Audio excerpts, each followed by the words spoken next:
এই কাব্যধৰ্মী নাটকখনৰ নেপথ্যৰ দুটামান কথা কৈ গ'লে আপোনালোকৰ সুবিধা হ'ব। তেনেহ'লে আমি নাট্যকাৰৰ ভাষাৰেই কওঁ। প্ৰথম কথাটো হ'ল আমি যৌৱনকালতে বিজ্ঞান মহাবিদ্যালয়ত ভৰ্তি হৈছিলোঁ। বিজ্ঞান মহাবিদ্যালয়ৰ বাছখন আছিল আমাৰ অপেক্ষাৰ শিৰোনাম, প্ৰেমিকাৰ দৰে। সেইটো প্ৰথম কথা। দ্বিতীয় কথাটো হ'ল ৰাজীৱে বিজ্ঞান মহাবিদ্যালয়ৰ সেই বাছখনৰ এখন ফটো আমাৰ গ্ৰুপত দিছিল। একেবাৰে জৰাজীৰ্ণ হৈ পৰি আছে বিজ্ঞান মহাবিদ্যালয়ৰ চৌহদত। সেইটো দ্বিতীয় কথা। আৰু এটা কথা, কিছুমান নাম ইয়াৰ মাজত উচ্চাৰিত হ'ব। সেই নামখিনি নাটকখনৰ উদ্দেশ্য নহয়, প্ৰয়োজনৰ খাতিৰতহে সোমাইছে। তেনেহ'লে আমি শ্ৰুতি নাটক পৰাণৰ গানৰ মাজলৈ সোমাই যাওঁ আহক।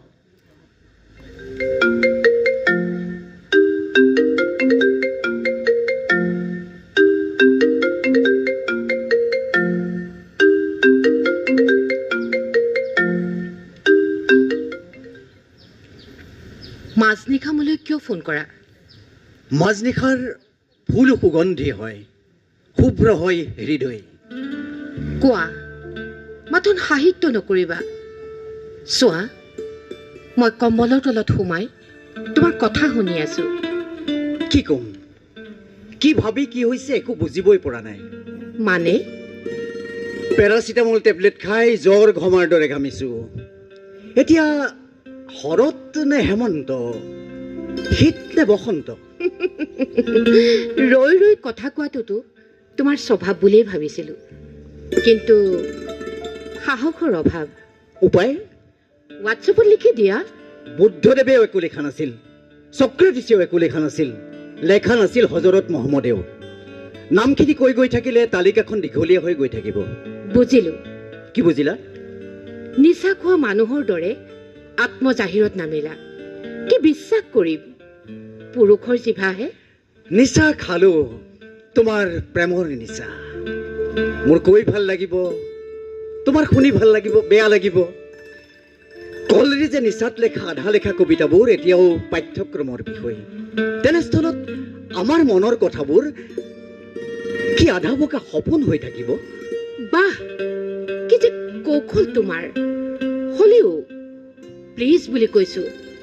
চোৱা, কম্বলৰ তলত সোমাই সঁচাই মই আৰু উশাহ ল'ব পৰা নাই। ঘৰখনৰ মানুহবোৰ সাৰে আছে।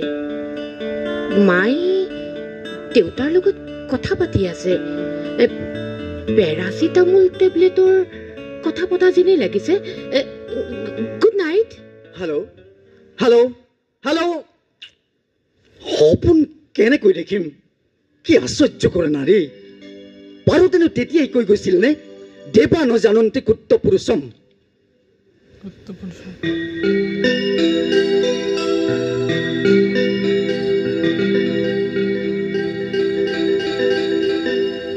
সপোনবোৰো বৰ নিথৰুৱা হৈ আহিব ধৰিছে।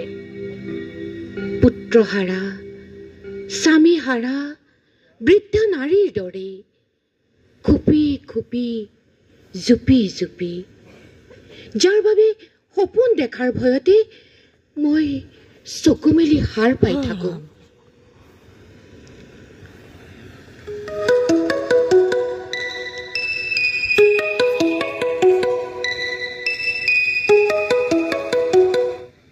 হেল্ল', যোৱা ৰাতি মই তোমাৰ ফোনটো কাটি দিছিলো।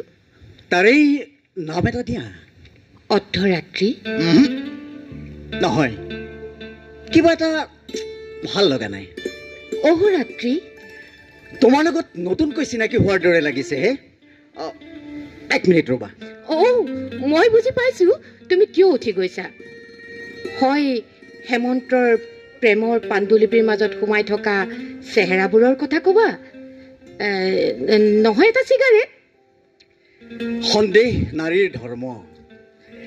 আচলতে মই আনিব বিচাৰিছিলো বেহেলাখন, যিখন নামৰূপৰ সেই যে বন্ধুজনে দিছিল। আচলতে বেহেলাতকৈ বেহেলাৰ সুৰটো। কথাষাৰ কোৱাৰ কাৰণটো হ'ল সংগীত ভাল লাগিছিল তেতিয়াই, যাৰ বাবে তোমাৰ লগত প্ৰথম চিনাকি। তোমাৰ কণ্ঠৰ কথাবোৰ, তোমাৰ কণ্ঠৰ সুৰবোৰ সৰস্বতীৰ বন্দনাৰ দৰে লাগিছিল। সঁচা কথাত মই ৰৈ দিব নালাগে, কৈ দিয়া না।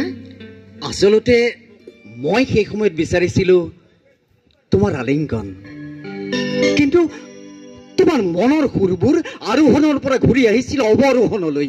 দিনটো মনত আছেনে? নতুনকৈ হোৱা 4 লেনৰ কাষৰ ঘৰবোৰ পাহৰিছো গগৈ দোকানৰ সন্মুখেদি সোমাই যোৱা তোমাৰ ঘৰটোৰ কথা, কিন্তু এতিয়াও পাহৰিব পৰা নাই তোমাক। এতিয়াও মনত আছে শ্বিলং অভিমুখী আমাৰ যাত্ৰাৰ কথা। তুমি যে মোৰ চিটত বহি খিৰিকীৰ মাজেৰে প্ৰকৃতিৰ আচাৰ চিলিকিছিলা, আৰু মোৰ চিটটো অধিকাৰ কৰি তুমি কৈছিলা তোমাৰ বমি হয় বুলি। আজি কিন্তু সকলোবোৰ কথা উজাৰি কবলৈ ভাল সুযোগ পালা। সেইদিনা কিন্তু সুযোগ নাছিল, আছিল দুৰ্যোগ। দুৰ্যোগ? নিশ্চয়। বোকাখাটত পুৰি খাবলৈ লগ ধৰিলো, তুমি উঠি নাহিলা। তুমি ক'লা মূৰৰ বিষ। চিটটো হেৰুৱাৰ ভয়ত উঠি আহিবলৈ সাহ নকৰিলা। আনকি 6 মাইলত মই নমাৰ সময়তো মোৰ বেগটো ধৰি দিবলৈ তুমি উঠি আহিবলৈ মন নকৰিলা। কৈ যোৱা না, তোমাৰ কথাবোৰ সংগীত হৈ বাজিছে, নৃত্য হৈ নাচিছে। উপহাস নকৰিবা। তুমি এই জখলা বন্ধাত যি মৰম স্নেহেৰে মোক তোমাৰ ফোনৰ নম্বৰটো দিছিলা, আজিও মোৰ হৃদয়ত শিলালিপিৰ দৰে খোদিত হৈ আছে। আজি নিচেই কাষতে থকাজনৰ লগতো মোবাইল ফোনত কথা পতাৰ দৰে সেইদিনা তুমি আনফালে চাই গুণগুণাইছিলা, কি নাম দি মাতিম মাতিম তোমাক, নিবিড় গোপন কি যে মায়া, যি নামেৰে মাতা তুমি সেই নামেৰে মিতা। সুন্দৰ অভিনয় কৰিবলৈ শিকিলা। সঁচা কথাত তোমাক এবাৰ স্পৰ্শ কৰাৰ বৰ হেঁপাহ আছিল মোৰ। তাৰ বাবে মই কিন্তু বৰ সাৱধান আছিলো। কাৰণ কাৰণ পুৰুষবোৰ বৰ প্ৰতাৰক। আলিংগনৰ নামত সন্তুলন হয় নতুন নাৰী, উত্তোলন হয় নতুন আবেগ, আৰু সেই উত্তেজিত নাৰীৰ দেহতে স্থান পায় সেই পুৰুষৰ সান্নিধ্যৰ চেকা। কি অধিকাৰ বেছি আজৰি নিনিবা?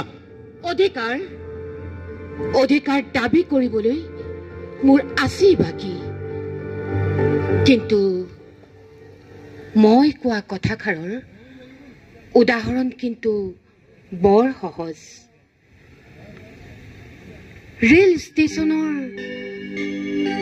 এই যে ঠাণ্ডা লগা ভিক্ষাৰীগৰাকীৰ দেহাটোক সাৱটি ধৰা দেহৰ উত্তাপে এটা দুটাকৈ পাৰ হৈ যোৱা শীতৰ সেমেকা ৰাতি, গাত এখন কম্বল থকাৰ দৰে দিয়া উত্তাপৰ বিনিময়ত সেই শৰীৰটোৱে নিৰুত্তাপ এটি নতুন সন্তান জন্ম দিয়ে।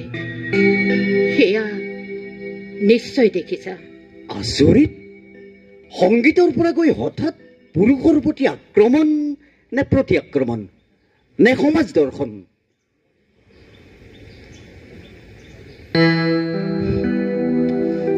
কাক কম, কোনে শুনিব?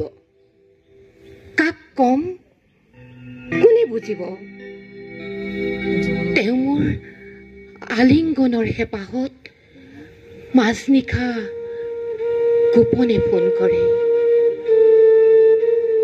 মোৰ প্ৰেমৰ ঠিকনা আছে, সৌন্দৰ্য আছে, দুচকুত হাঁহি আছে, সকলোবোৰ আছে,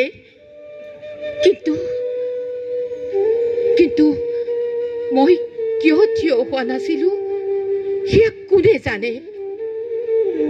মইনো কাক কেনেকৈ কম যে মোক থিয় কৰাই দিবলৈ, দুহাতত ধৰি থিয় হবলৈ মোক যে দুফালে দুজন মানুহ লাগে।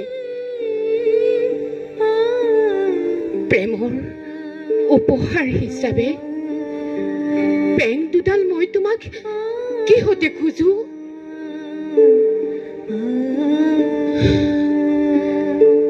তোমাৰ সকলোবোৰ বন্ধুৰ চেহেৰা বুকুত বান্ধি আজিও মই জকা হৈ পৰি আছো মোৰ পদূলিত।